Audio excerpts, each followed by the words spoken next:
your green belt analogy? Oh yeah. Please. Yeah, the green belt, black belt. Enlighten us. There's different. It's so good. It's so good.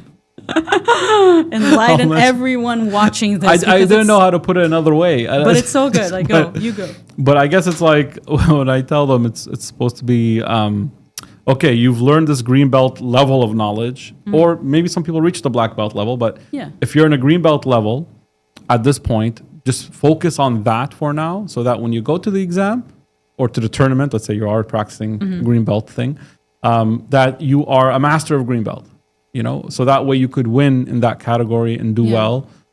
If you're trying now to gain new knowledge where you're trying to solve like things that were still not, registered with you in the last few months, when you're trying to do that, it's like you're learning more moves now. You're like basically trying to be a black belt. You're trying to be a black belt when you're not. When you're not, and then that way you end up kind of being mediocre. Not good in green belt and not good in the not good in the knowledge you already know, and not good in the knowledge that you're still trying to figure out.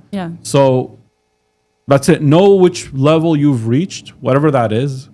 Yellow belt, green belt, blue belt, whatever it is you reach right now, and just focus on that. I think master your level.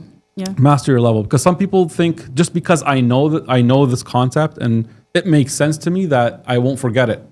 And they start looking for concepts that they don't get, and they start asking about it now. Oh, I'm confused about this.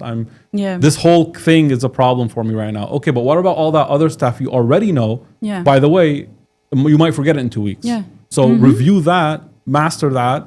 Don't worry about everything new that you don't get that needs another time.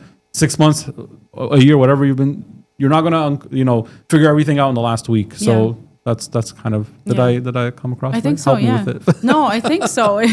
It's just everyone in the process, regardless if it's AFK, ACJ, you need to understand, analyze where you are, your level. What's your level of knowledge right now?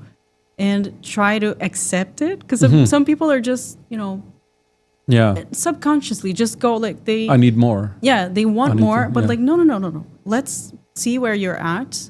Master this level. It's the best thing you can do. Unless you want to stop and go and repeat the course, like some people are doing, right? But just accept your level. If you're going to the exam now, master your skills. Exactly. That's it. If you want to give an extreme example, because the realistic view of this is it's a bit in every subject, maybe, right? Or a bit in But let's say get an extreme example, right? Let's say someone studied all the subjects, and then they did never touched ortho. Okay. Right. That's an extreme example of what we're saying. And then the last week they're like, okay, now I'm going to start studying ortho. What's this and what?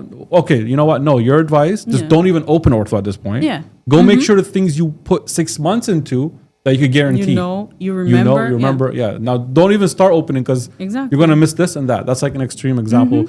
But in real life, the way it works is that they have bits of these in each subject. So those bits, okay, just put them aside. Focus on everything else. The 95% that you have gained, that you know. So for sure. I think that's hopefully helpful for them.